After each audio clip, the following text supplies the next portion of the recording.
He knows why we're having an emergency budget, because since the last one, since the Chancellor delivered her budget in October, growth is down, borrowing is up, and she has destroyed business confidence. It was Prime Minister's questions today, and it's safe to say it was a ferocious one. In today's video, we will be watching and reacting as STARMER is ruthlessly destroyed on multiple occasions for lying and avoiding questions. But first, hit the like button and subscribe to the channel for more. Have a watch of this. The opposition, Kemi Bedell. Mr. Speaker, the Chancellor claimed that her budget was a once-in-a-Parliament reset. So why are we having an emergency budget next week? Mr. Speaker, we have delivered record investment into this country, had 3 interest rates cut in a row, and wages are going up faster than prices, which is a massive cost of living boost. That's after only 8 months, after 14 years of absolute failure. What do they do? Interest rates 11%, massive 22 million black hole in the economy. They crashed the economy. We're rebuilding Britain. Mr. Speaker, he knows why we're having an emergency budget, because since the last one, since the Chancellor delivered her budget in October, growth is down, borrowing is up, and she has destroyed business confidence. Does the Prime Minister now regret raising taxes on business? Prime Minister. Mr. Speaker, the OBR will present their numbers. There'll be a spring statement next week. But, Mr. Speaker, she still hasn't. We've got record investment into this country.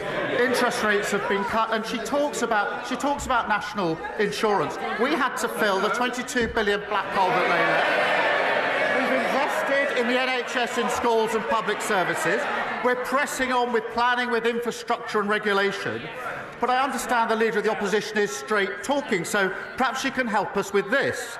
Is she going to reverse the next increase? If not, what's the point? If so, what other taxes is she raising to fill the hole? One way or the other.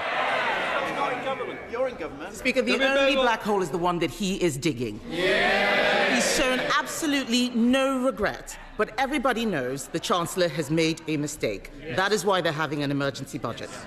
Later today, Conservatives will vote to exempt hospices, pharmacies and care providers from her national insurance rise. Will he, at the very least, support exempting these vulnerable services from his jobs tax? Prime Minister. I noticed she didn't say they're going to reverse the national insurance rises. It's exactly what she wants all the benefits, but they can't say how they're going to pay them. She carps from the sideline, but can't make her mind up whether she supports or doesn't support national insurance rises. We've made provision for hospices, we've made provisions for charities, but we had to secure the economy. We had to fill the £22 billion black hole that they disgracefully left. Mr. Speaker, he hasn't made these provisions. He keeps talking about budget benefits. Unemployment is not a benefit. Businesses closing are not benefits. I asked him whether he would exempt hospices, even children's hospices, from the jobs tax. He did not answer that question. His MPs know that this could affect end-of-life care. So I will ask the same question again. Will he exempt hospices from paying his jobs tax? Mr. Speaker, we've already invested £100 million for adult and children's hospices, an additional £26 million in funding through the Children's Hospices grant, but we can't get away with what we were doing in that budget, the root cause, which was fixing the economy they left so badly damaged, a £22 billion black hole. Perhaps you start the next question with an apology. Mr. Speaker, I remember when he made... They want me to answer questions, then we can swap sides.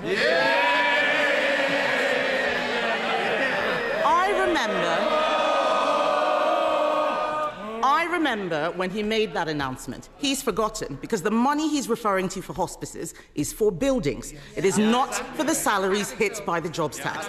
As St. Helena Hospice in Colchester said, we cannot use this funding for salaries, which is where we need urgent help.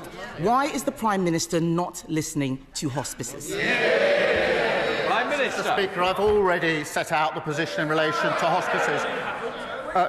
She says that she wants to swap sides. I mean, heaven forbid.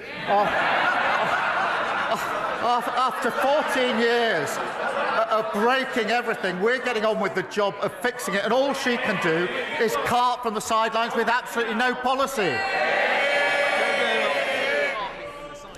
Mr. Speaker, winter fuel payments have been snatched. The jobs tax is hammering everyone from business to charities. The Chancellor promised a once-in-a-Parliament budget that she would not come back for more.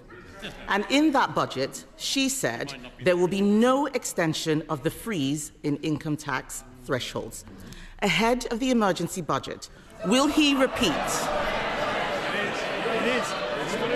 Mr. Speaker, ahead of the emergency budget, will he repeat the commitment that she made? Prime Minister. Mr. Speaker, she's got such prescriptive questions, she can't actually adapt them to the answers that I'm giving.